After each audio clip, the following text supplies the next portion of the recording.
The rain on Aerolith wasn't like Earth's. On Earth, storms washed the air clean. Here, the drops struck like shards of glass, cold enough to sting, bitter enough to taste metal on the tongue. Even the proud nobles scurried beneath crystal awnings, and guards wrapped their cloaks tight, cursing as the water hissed against their armor. That was why no one noticed the children. Two small figures huddled beneath a broken archway, shivering, soaked to the bone. Their eyes glowed faintly in the half-light, the mark of their alien bloodline, but their faces were gaunt with hunger and fear. Passers-by quickened their pace, not daring to look. Strays were someone else's problem. Except for the human. He slowed when he saw them. His boots splashed through ankle-deep water as he crossed the street, drawing a few sneers from the merchants who watched. Figures, one muttered. Humans can't resist picking up strays. The human ignored them. He knelt in the mud, the storm soaking through his shirt, and shrugged off his cloak. Without a word, he draped it over the children's shoulders. They flinched at first, then leaned into the sudden warmth, trembling less. "Easy," he said softly, his voice almost lost in the roar of the rain. "You're safe now." The smaller one clutched the cloak tight. The older child stared up at him with wide, distrustful eyes, as though she couldn't decide if he was a fool or a miracle. And all around, the city kept moving, blind to the moment that would shake its throne.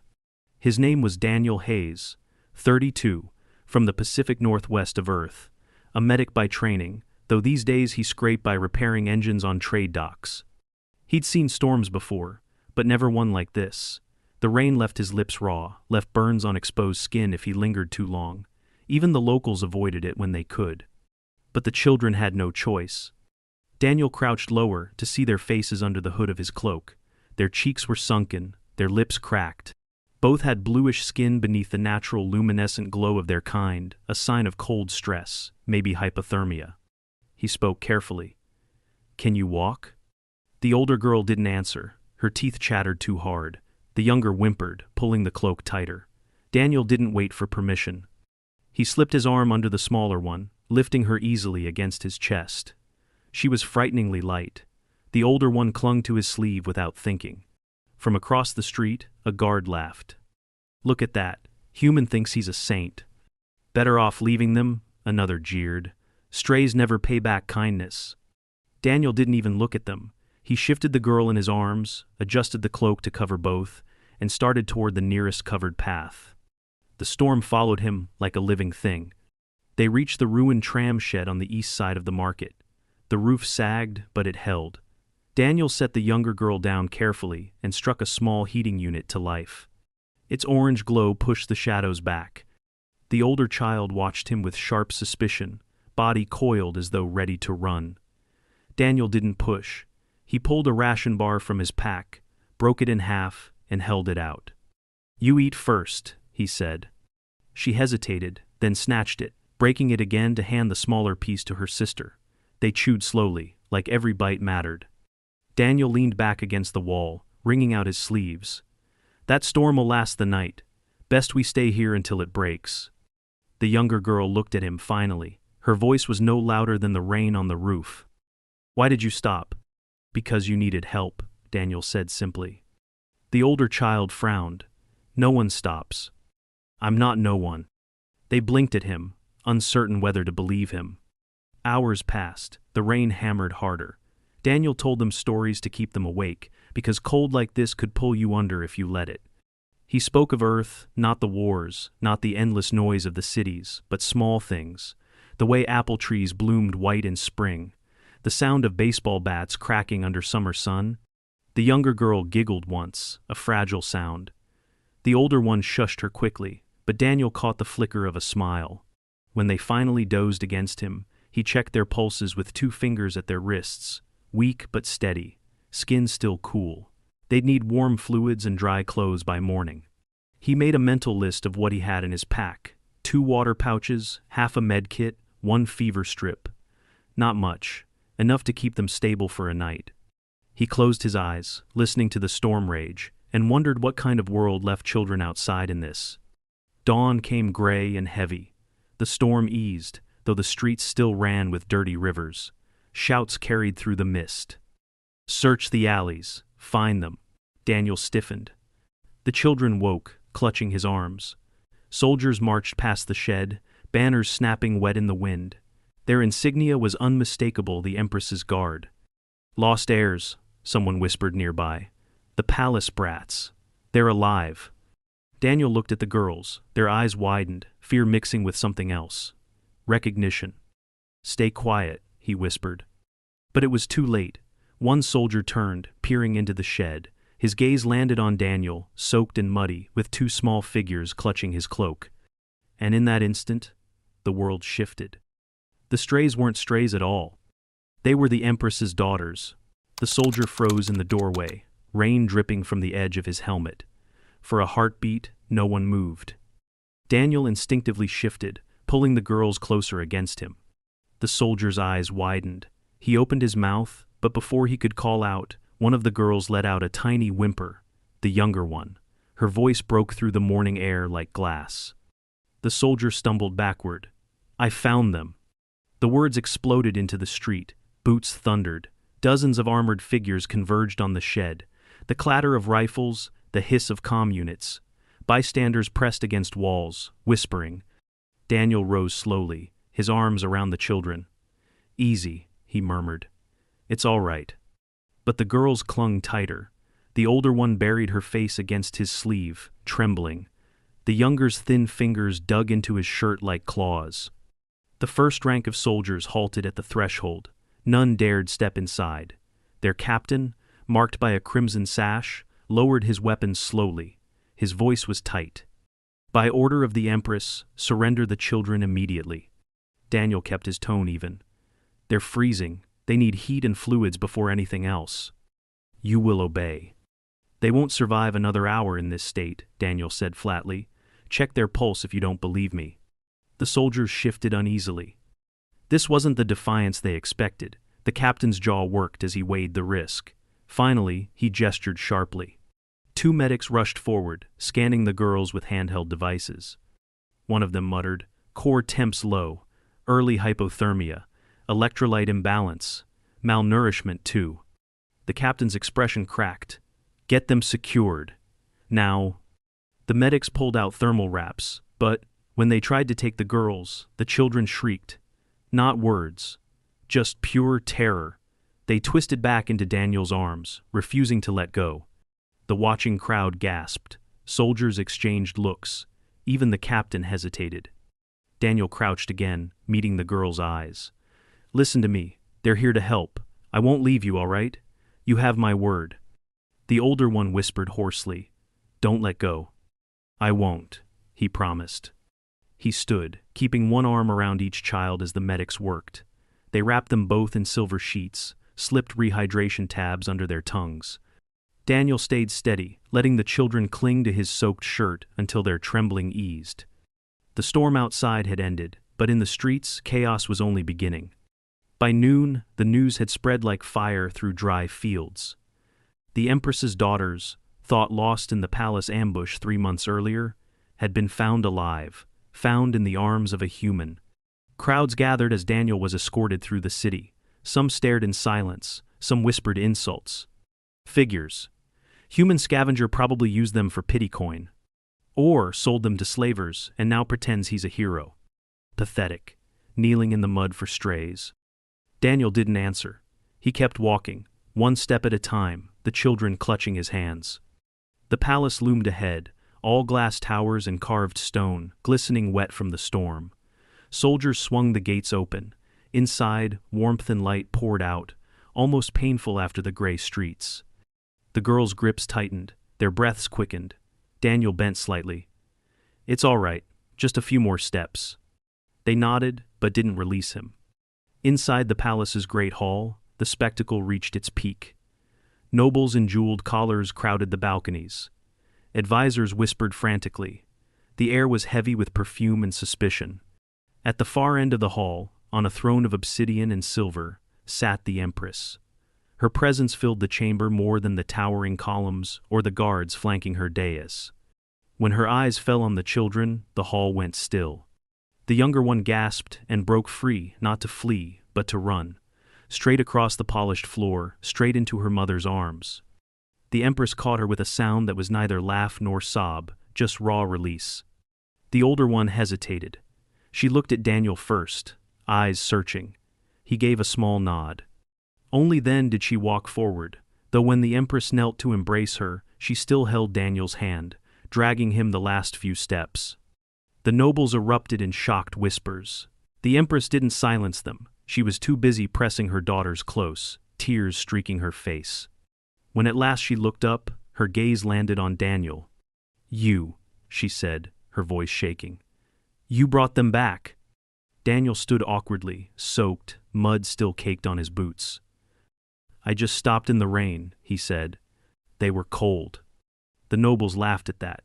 Harsh, bitter laughter. One called out, "He admits it. He thinks himself noble for feeding gutter spawn."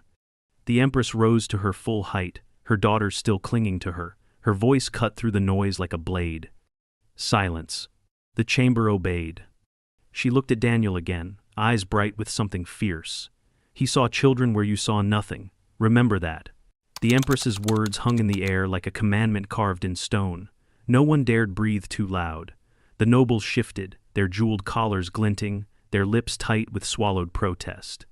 Daniel stood awkwardly in the center of the hall, the girl's small hands still tangled in his. His shirt was stiff with dried rain, his boots left dirty prints across the polished floor, and every eye watched him like he didn't belong. The Empress finally gestured. "Bring him forward." The guards hesitated, then stepped aside. Daniel walked the length of the hall, the children clinging, as if afraid someone would tear him away. When he reached the dais, the Empress herself came down from the throne. It startled the court more than any outburst could have. Up close, Daniel saw how tired she looked beneath her composure lines etched deeper than her portraits, eyes hollowed by sleepless nights. But when she glanced at her daughters, light returned to her face. She turned back to him. "Tell me exactly what happened." Daniel cleared his throat. His voice was rough, not used to addressing rulers. "I saw them in the rain. Nobody else stopped. They were soaked through, shaking. I gave them my cloak, carried the younger when she couldn't walk, brought them to shelter, made a fire, kept them awake. That's all." "That is not all," the Empress said, her tone sharp. "You kept them alive when others would have walked past." A noblewoman in the front row scoffed. "He expects gratitude for doing what any medic might?" Daniel looked up at her, calm. "Any medic didn't, I did." The chamber murmured at his bluntness. The Empress's mouth twitched, almost a smile. The palace healers were summoned. The children were examined right there in the hall, screens pulled aside for privacy. Daniel stayed close, refusing to move farther than a few steps. The chief healer emerged after nearly an hour, his hands clasped behind his back. Both show signs of prolonged malnutrition, electrolyte deficiencies, old injuries, partially healed without proper care. The younger's lungs are still recovering from repeated respiratory infections. The elder has a rib fracture that knit unevenly. Gasps rippled through the nobles. Daniel clenched his jaw. He had suspected as much when he felt the uneven rise of her chest against his arm in the shed. The healer continued. "Immediate treatment will stabilize them, but recovery will take months, possibly years. They survived only through sheer resilience and the intervention of this man." The Empress's gaze swept the balconies. "You heard. My daughters endured suffering beneath your very walls. None of you found them. He did." An older minister raised his staff, his voice trembling with indignation. "Your Majesty, it is improper to praise an outsider for performing what should have been the duty of your own subjects. He acted out of foolish sentiment, not strength." Daniel met his eyes. "If it's foolish to keep 2 children alive, I'll take the name gladly." The younger princess tugged his sleeve, whispering too loudly for the hall to miss. "Not foolish. Brave." The crowd fell into uneasy silence. That night, Daniel wasn't dismissed to the streets. The Empress herself ordered quarters prepared for him near the royal wing. Simple rooms, but dry, with a real bed and clean clothes. The girls refused to sleep until he promised to stay nearby. He sat at their bedside until they drifted off, one hand resting lightly over the smaller one's blanket. When he finally stepped into the corridor, 2 guards waited, not hostile but wary. One of them muttered, "You changed the court today." Daniel shook his head. I didn't change anything, I just gave them bread and warmth. The guard studied him a moment longer. Sometimes that changes everything. The following morning brought the mockery full circle. As Daniel entered the hall again, some nobles whispered behind their hands. Street feeder. Soft-hearted human. Unworthy of palace honor. But the whispers faltered as soon as the girls came in, walking with their mother, and broke from her side to seize Daniel's hands. The older one lifted her chin defiantly at the balconies. He kept us alive, she said loudly, her small voice echoing in the vaulted chamber. When you didn't. Not a single noble dared reply. The Empress raised her staff. The court will reconvene tomorrow. Tonight we honor what was lost and found. Daniel looked down at the girls. Their hands were still warm in his, and for the first time since the storm, he let himself breathe. The palace bells tolled at dusk, their deep tones rolling across the city like thunder. Word had already spread through every market and back alley. The lost princesses had returned. Lanterns lit in celebration, though some burned more in curiosity than joy. After all, the Empire had not expected a human at the center of the tale. Daniel sat quietly in the chamber he had been given. It still felt borrowed, its tapestries too heavy, its cushions too soft. He'd scrubbed his boots clean, but the mud seemed stubborn, as if it wanted to remind him where he had come from. A knock came. He opened the door to find the Empress herself, flanked by 2 guards. Her daughters darted past them immediately, Shay climbing onto the couch, Alari tugging Daniel toward the hearth. They wanted to see you before the feast, the Empress said. Daniel smiled faintly. I'm not much for feasts. They're not for you, they're for them. Her eyes softened as she watched the girls laughing together, the warmth of firelight brushing away the shadows that had clung to them. Still, her voice carried steel when she turned back to him. You know the court isn't finished. They will press me tomorrow.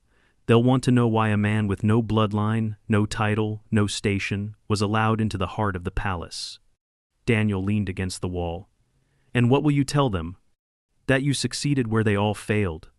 The feast hall that night gleamed with crystal lamps and silver dishes. Musicians played softly, their notes weaving under the chatter of nobles who dared not speak too loud. Soldiers lined the walls, banners hanging heavy with the Empire's crest. When the Empress entered with her daughters, silence fell.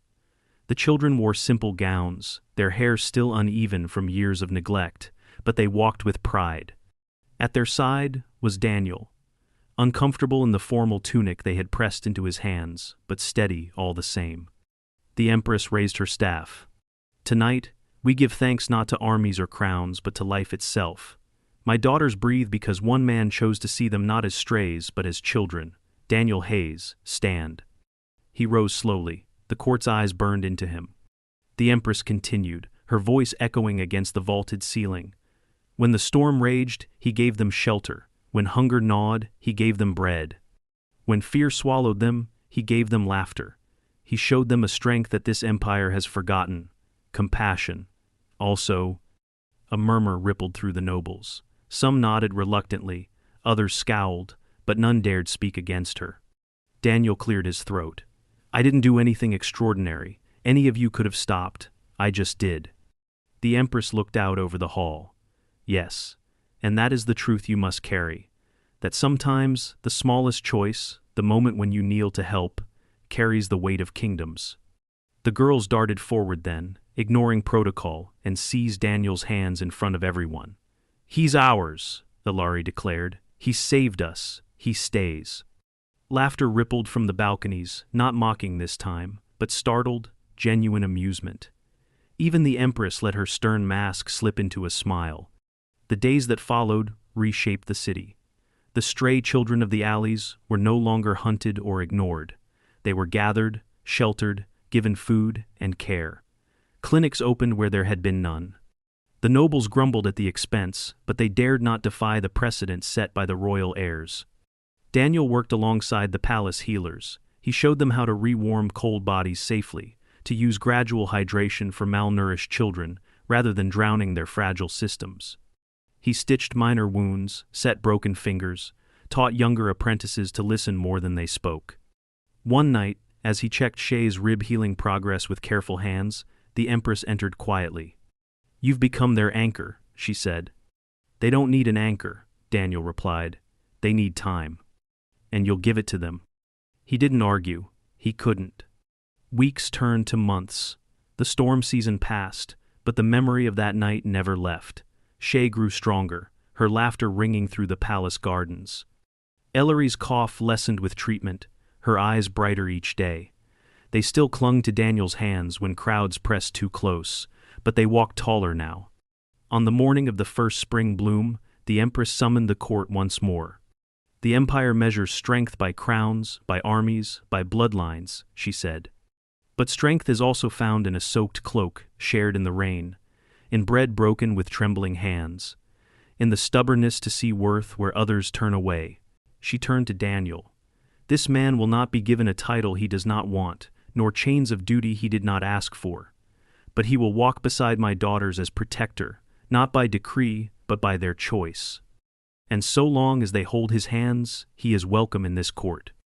The nobles bowed, whether in respect or in fear of her will. The children beamed.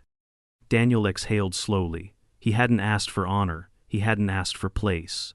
But he had given what he could in the storm, and now, somehow, that simple act had shifted an empire. That evening, he sat once more by the fire in the small chamber near the royal wing. Shay leaned against his shoulder, Ellery curled against his lap. Their breaths deepened into sleep, steady and safe.